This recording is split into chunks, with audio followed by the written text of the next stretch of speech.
Elles sont femmes de céréaliers, d'éleveurs, de viticulteurs, en agriculture conventionnelle, biologique, raisonnée.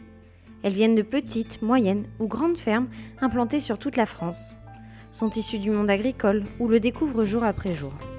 Entre les coups de main à la ferme, la vie amoureuse et familiale, conditionnée au rythme des cultures, de la météo et des animaux, elles-mêmes salariées ou agricultrices, mères, ces femmes sont les piliers de leurs conjoints agriculteurs. Je m'appelle Marion, j'ai plaisir à discuter avec ces femmes et partager, témoigner, diffuser leurs choix de vie personnels et professionnels, ainsi que leurs joies et difficultés liées au monde agricole. Alors, à votre avis, où ça mène quand on s'aime ? Léa a bientôt 30 ans. Elle est productrice de 100 hectares fermiers en Auvergne. Elle est fille, femme et elle-même éleveuse de bovins. Elle travaille sur l'exploitation de son conjoint. Ils ont ensemble un enfant. Elle va nous témoigner des difficultés de quitter sa région et de s'installer en tant que femme éleveuse, mais aussi des joies de partager son travail avec son conjoint et avec son fils sur la ferme.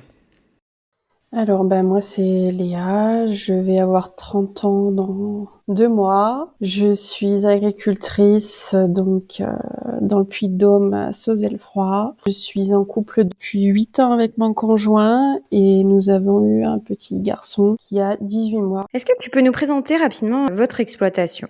Nous avons 60 vaches laitières à traire et nous en avons autant à élever. Nous transformons la quasi-intégralité du lait en 5 hectares fermiers. Nous avons notre propre cave d'affinage, donc on en affine une partie que l'on vend en direct à la ferme et puis un petit peu à des grossistes, des crémiers fromagers et sur les marchés. Maintenant que le contexte est posé, on va parler un peu plus de toi. D'où viens-tu initialement et as-tu grandi dans un milieu agricole ?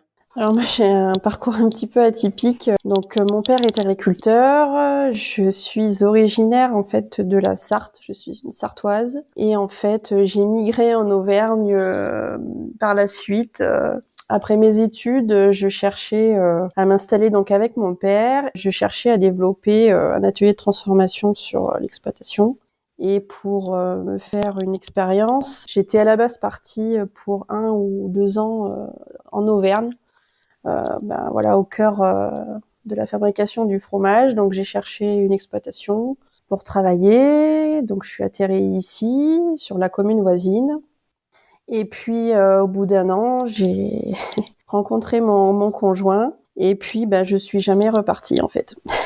L'exploitation de ton papa, tu peux nous la présenter rapidement ? Un peu le même système. Il y avait 80 vaches laitières en polyculture élevage avec culture de maïs, de blé.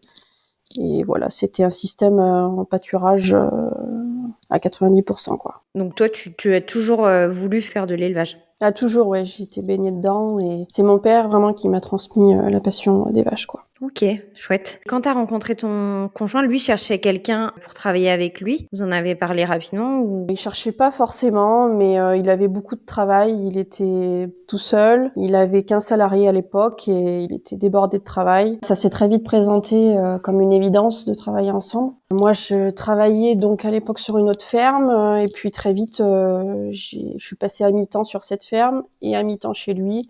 Et puis au bout de quelques mois, je suis passée à temps plein chez lui et j'ai commencé à beaucoup m'investir sur la ferme comme si c'était pour moi, quoi. D'accord, ok.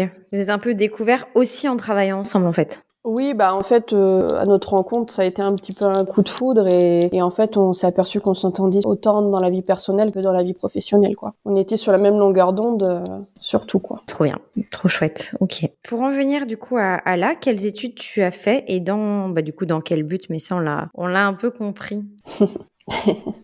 Moi, mon but premier, c'était de m'installer. Ça a toujours été mon rêve. Donc, j'ai fait un bac pro CGEA et ensuite un BTS Axe. Et puis, j'ai continué après une année en licence production animale avec une spécialité déjà en transformation.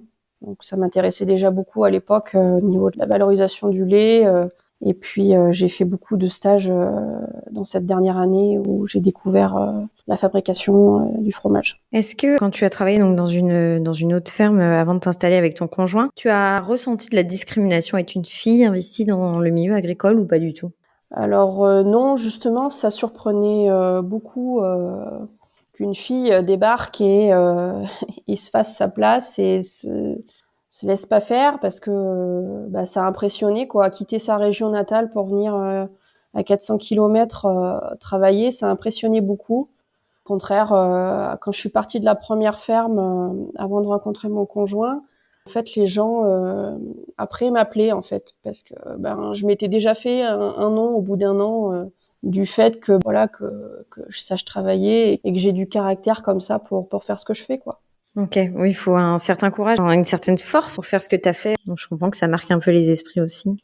Bah, par contre, avant que j'arrive, j'en avais ressenti par contre avant que j'arrive ici. Et c'est peut-être d'ailleurs ce qui m'a poussée à prendre mon envol d'ailleurs. Ok, tu veux nous en parler un peu plus? Oui, bah ma dernière expérience avant que je parte en Sarthe, je sortais donc de l'école et donc je devais être embauchée dans une ferme en tant que vachère. Et là, par contre, ben le problème c'est que j'ai fait qu'une semaine.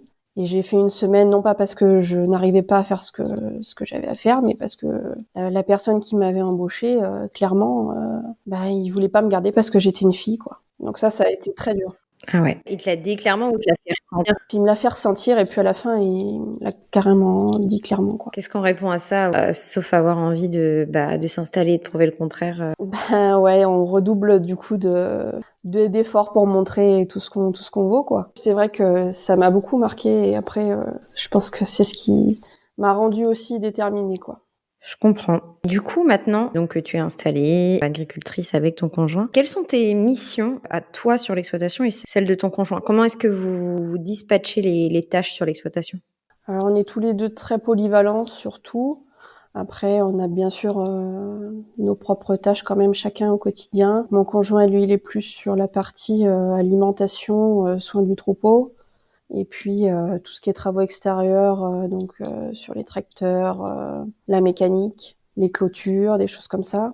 Et moi, je suis plus sur la partie élevage, suivi du troupeau, la traite, le soin des veaux, et puis après toute la partie fabrication, affinage et vente. Ok. Est-ce que tu peux nous présenter une journée type pour toi? Une journée type, c'est assez difficile parce que les journées sont variées. Mais en gros, bah, le matin, voilà, moi je suis à la traite et puis mon conjoint donc il soigne les vaches. Donc il y a les veaux à s'occuper et donc après chaque traite, matin et soir, on a la fabrication du Saint-Nectaire. Quand on a fini la fabrication le matin, souvent il faut qu'on aille un petit moment en cave. Et puis bah après le reste de la journée, c'est de l'administratif, le suivi des génisses, on va voir les troupeaux dehors, à droite à gauche. On s'occupe des bêtes, voilà, tous les travaux qu'il y a autour de l'élevage, quoi. Ok.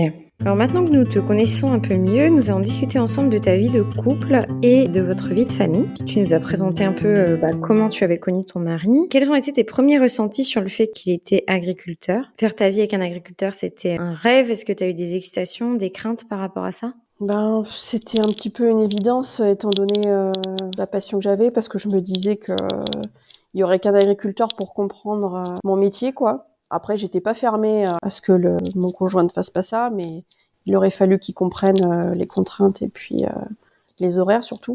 Plutôt rassuré en fait, plutôt de te dire il vit la même chose que moi donc il va bien me comprendre. C'est compliqué aussi après de faire la part des choses à la maison, quoi. De travailler ensemble, déjà, c'est pas donné à tout le monde.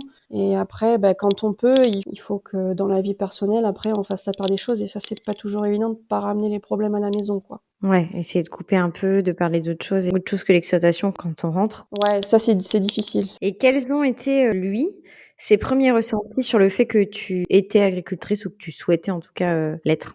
Je sais pas, faudrait que je lui demande. Moi, il m'admirait beaucoup pour ce que je faisais, quoi. Le métier s'est beaucoup féminisé, mais c'est vrai que... Parce qu'en fait, avec mon conjoint, on a 10 ans d'écart. Il a 10 ans de plus que moi. Et du coup, c'est vrai que lui, il connaissait pas beaucoup de femmes qui faisaient ça. Maintenant, il y en a beaucoup. Et il était impressionné de voir ma motivation et de quoi j'étais capable, quoi. OK. Est-ce que vous habitez sur l'exploitation? Oui. C'est un choix commun? Qu'est-ce que ça vous apporte? Oui, c'était un choix commun. Au niveau praticité dans la vie quotidienne, quand même, c'est un plus. Au niveau de la vie de l'élevage, hein, des vélages, et puis nous, avec la vente directe, on a tout sur place. Je me verrais pas faire de la route pour revenir en permanence dès qu'il y a un truc, quoi. C'est vraiment un confort, quoi. Et ça a été aussi un plus et un confort quand on a eu le petit bout de chou, quoi. Parce qu'il a pu peut-être le voir plus, toi aussi. Ouais.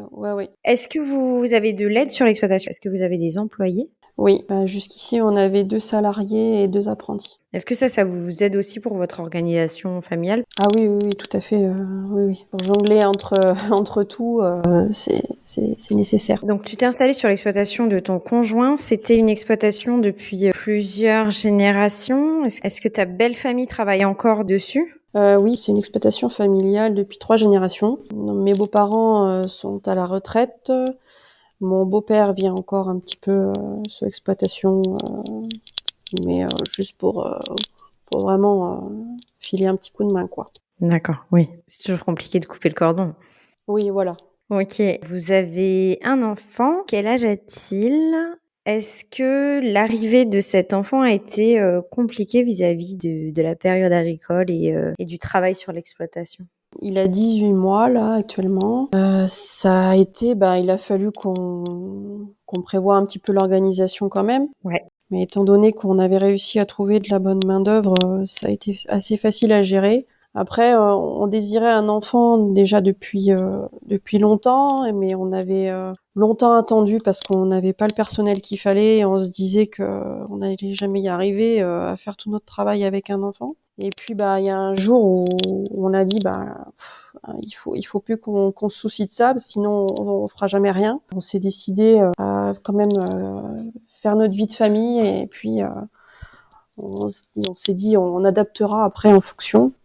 Et puis en fait, du jour où on l'a eu, après tout s'est bien goupillé parce que on a trouvé des gens sur qui on pouvait compter et du coup tout nous a souri, on va dire, depuis quand on a pris cette décision, quoi. Ouais, c'était peut-être compliqué de passer le pas, mais une fois que c'est fait, Voilà, vous vous êtes rendu compte que c'était jouable en fait. voilà, c'est ça. Ok. Comment se passe votre organisation familiale? Alors nous, on a une nourrice pour nous seconder, on va dire, hein, donc la semaine, il a des heures chez la nourrice et puis après, j'essaye un petit peu de me garder du temps, au moins une après-midi ou des fois vraiment quand je peux une journée dans la semaine où je le garde avec moi. Et puis après les week-ends, il est avec nous et puis on le fait suivre comme on peut, on va dire sur la ferme. Le week-end, quand on n'est que tous les deux, on se relaie. Il y en a un qui part faire le boulot tant que l'autre garde le petit et puis inversement après on se rejoint et puis il nous suit dans nos tâches, quoi. Ok. Comment est-ce que tu pourrais nous décrire la relation entre ton conjoint et ton fils? Est-ce qu'il arrive à lui trouver lui aussi un peu de temps? Est-ce qu'ils sont proches? Est-ce que c'est compliqué à se mettre en place avec le travail aussi? Non, il est super complice avec son fils.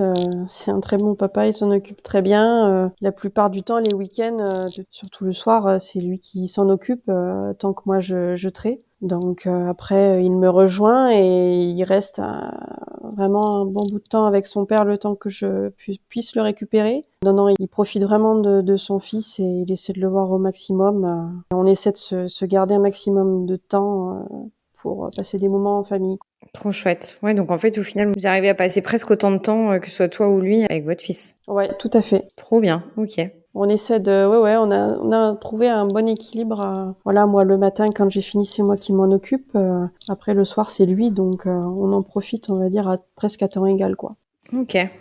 Super. Question un peu cliché, c'est peut-être tôt à 18 mois. Vous espérez qu'ils reprennent après? Ou vous vous posez pas trop la question et vous verrez bien? Pas forcément. Moi, en tant que passionnée, oui, j'aimerais voir un de mes enfants avoir la même passion que moi et reprendre. Mais après, j'ai pas du tout. Je sais que le métier est très dur et s'il veut faire autre chose, je lui en empêcherai pas du tout. Et mon conjoint, c'est pareil. Il n'était pas forcément prédisposé à ça et lui, il sait ce que c'est de pas trop avoir eu le choix, on va dire. Il n'hésitera pas à l'encourager s'il veut faire autre chose. Ça, aujourd'hui, on est plus évolué quand même à ce niveau-là, au niveau des mentalités, qu'à l'époque quand même.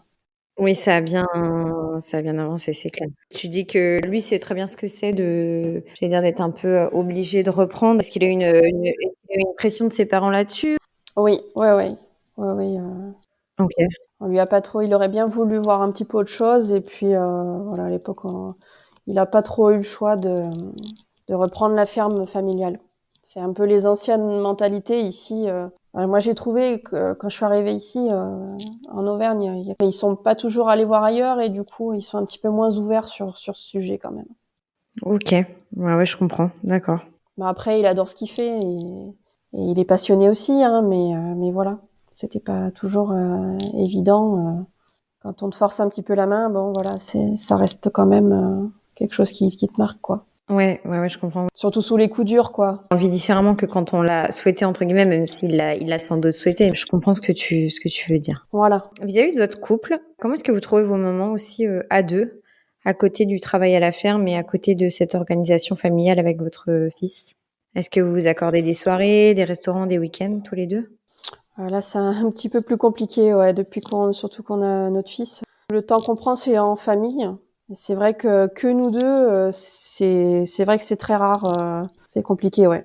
Et avec votre fils, est-ce que vous partez en vacances? Est-ce que vous arrivez à partir en week-end, à avoir un peu de temps en famille en dehors de l'exploitation tous les trois? Ouais, c'est vrai que depuis qu'il est là, on se l'oblige un peu. Moi déjà, donc avec ma famille en Sarthe, à peu près tous les 2 mois, on part 4-5 jours. Depuis qu'il est né, on prend systématiquement une semaine l'été pour partir. Pour avoir un instant un peu que tous les trois, des vacances en famille, quoi. Voilà. Moi, essayer quand même de profiter de ma famille qui est loin, donc on essaie de remonter régulièrement, quoi. Oui, bah oui, bien sûr. C'est important aussi. Là, tu parles de ta famille qui est loin. Autour de vous, est-ce que vous avez des amis, de la famille de ton conjoint? Est-ce que tu te sens parfois isolée, plutôt bien entourée? Comment est-ce que tu décrirais votre vie sociale? Non, bah, il avait ses amis et sa vie sociale déjà quand je suis arrivée, donc ça a aidé. On a gardé le même cercle d'amis et puis, ben moi, mes expériences professionnelles, je m'en suis fait aussi. Depuis que je suis là, je me suis investie dans différentes choses, donc j'ai rencontré beaucoup de gens aussi. Donc tout ça, ça a tissé un lien social quand même assez important maintenant. Mais c'est sûr qu'au début, c'est pas toujours évident. C'est sûr que des fois, il y a des grands moments de solitude quand même. C'est pas donné à tout le monde. Oui, de s'installer, de construire son réseau un peu, d'amis, de travail autour de soi, c'est ça? Oui, et puis bah moi les week-ends, voilà, je pouvais pas aller voir mes parents par exemple, quoi. J'avais vu que ma famille est loin, j'étais parfois toute seule, quoi. Au début, tu connais personne, donc c'est sûr que tu te sens un petit peu isolée, quoi. Ouais, je comprends.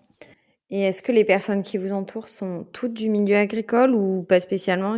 Ouais, on a les 2 cas. On a des amis qui font comme nous, bien sûr, et puis on a aussi des gens qui font pas du tout ça, et là, ça fait du bien de parler d'autres choses avec eux, mais ils comprennent aussi nos contraintes, quoi. Ok, ça marche. Pour finir cet échange toutes les deux, est-ce que tu aurais un conseil à partager à une autre femme d'agriculteur qui nous écoute?